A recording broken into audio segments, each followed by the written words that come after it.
Welcome to AI ConvoCast, where we bring you the latest in AI and tech innovation. Quick housekeeping. Check out the affiliate links in our description. Using them supports the show, and please don't forget to rate, review, and share if you like what you hear. Let's jump right in. Today we will be covering Nvidia's reveal of DLSS 5 at the GTC 2026 keynote, the broader kickoff of GTC 2026 in San Jose, and what it signals for the year ahead, and the Anthropic community tracking a rapid-fire Claude feature release cadence through March. Let us start in San Jose, where Jensen Huang took the stage on Sunday for the GTC 2026 opening keynote and unveiled DLSS 5. For anyone unfamiliar, DLSS stands for Deep Learning Supersampling. It is Nvidia's technology that uses AI models to boost the visual quality and performance of games and other real-time graphics applications.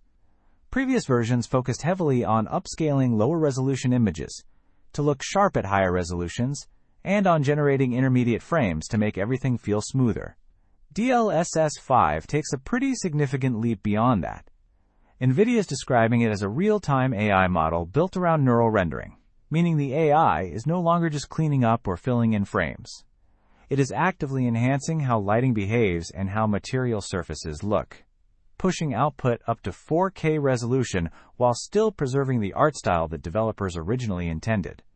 So if a game has a particular stylized look, DLSS 5 is designed to make that look more realistic without overriding the creative choices baked into the game.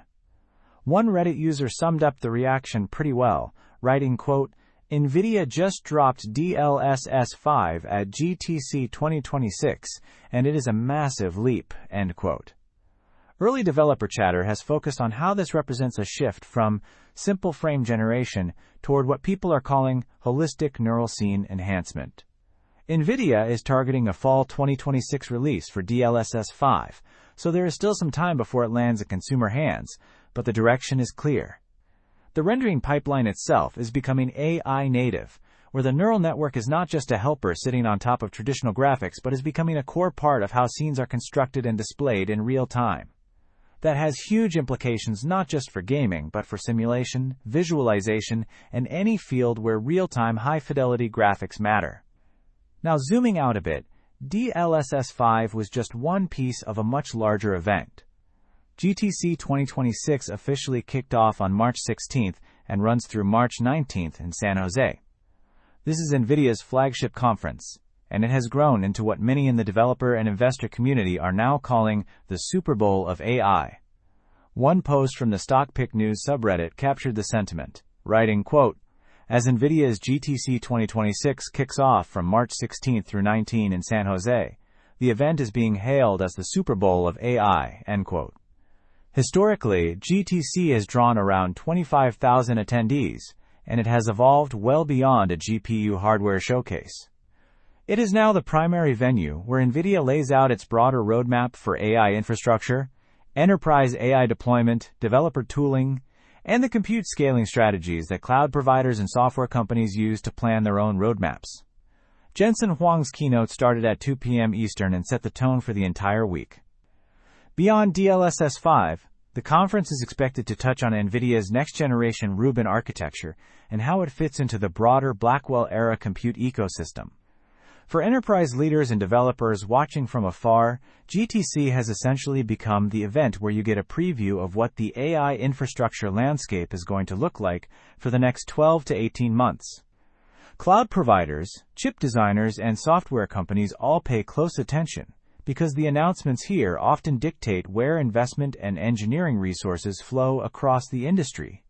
The rest of the week will likely bring additional details on networking, data center architecture, and partnerships, so there is plenty more to watch as the conference continues.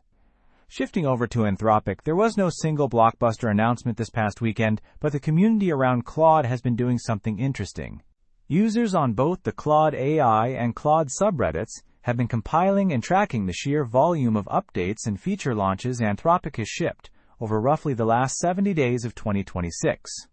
A thread posted on March 14th cataloged recent Claude-related launches, and a follow-up discussion on March 16th emphasized just how aggressive the pace has been.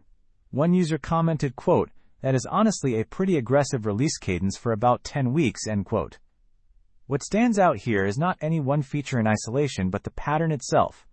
Rather than building up to big quarterly or semi-annual releases, Anthropic appears to be operating in a continuous deployment mode, shipping improvements, new capabilities, and refinements on a rolling basis. This mirrors what we have seen from other frontier labs as well. The days of waiting months between major model updates seem to be giving way to a faster rhythm where users get incremental but frequent improvements. For developers and enterprise customers building on top of these models, that faster cadence is a double-edged opportunity. On one hand, you get access to better capabilities sooner. On the other hand, it raises the bar for how quickly teams need to evaluate, test, and integrate new features into their own products and workflows. The community reaction has been broadly enthusiastic, but there is also a growing expectation that with speed comes reliability. Users want to see not just more frequent updates, but consistent quality and clear differentiation with each iteration. It reflects a maturing user base that is no longer just impressed by new releases, but is actively evaluating whether each update delivers meaningful value in practice. The competitive dynamic between Anthropic, OpenAI, Google, and others continues to push all of these companies to ship faster and more often, which ultimately benefits the people building with these tools every day. Thank you for listening to AI Convo Cast. Please don't forget to rate, review, and share if you like what you hear. Thanks and hope to see you again next time.